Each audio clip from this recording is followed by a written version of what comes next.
Hey, ladies and gentlemen, this is Carmine Sabia for Explain America, and former President Donald Trump, he's probably doing a victory dance after what he just did in Nancy Pelosi's backyard.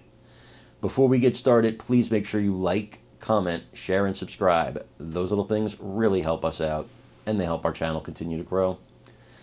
You know, one of the places you don't expect to hear about a lot of support for former President Trump is San Francisco. But Trump and Tony Bennett may have left their hearts in San Francisco, but a lot of people left some donations in San Francisco to the tune of around $12 million for former President Trump. Now, this event was organized by David Sachs, who has just recently given his endorsement to former President Trump, and he gets into the reasons why he believes the support there in San Francisco is actually so high among Silicon Valley for former President Trump. And he was talking about this to Fox News host Laura Ingraham, and I think he nails a broader point about why a lot of people support President Trump. I want you to watch this video and let me know if you agree with him and what you think in the comments. You know Speaker Pelosi has to be furious about this. Let's take a look. And there are even signs of life in liberal La La Land. Silicon Valley investor David Sachs hosted a fundraiser last night in San Francisco. Look, it's Pelosi and Gavin Newsom's home. That's progress, and that's the angle. Joining me now is David Sachs, Kraft Ventures co-founder, co-host of the All In podcast. David, now, it's pretty in your face to host Trump in one of the bluest cities in the United States. And this was the scene outside of the fundraiser, only a smattering of anti-Trump protesters. So what was the turnout like inside? The turnout was amazing, Laura. You know, we originally tried to raise $5 million for President Trump, and we ended up raising $12 million.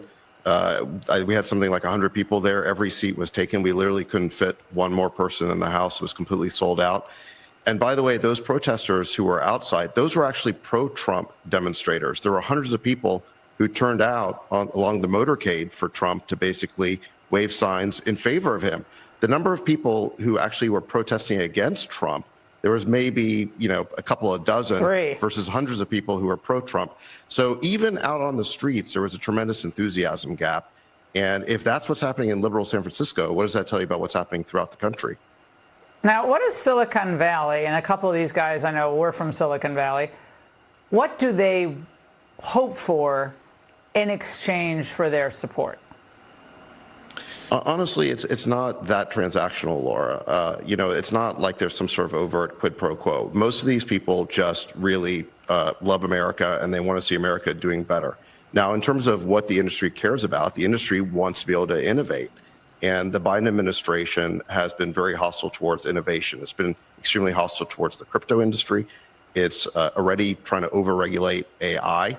It's basically put the kibosh on any M&A. And so I do think that the industry would like to have more pro-innovation policies coming out of Washington, and that does lead to support for President Trump. But again, it's not anything transactional. It really is about having a better administration in Washington.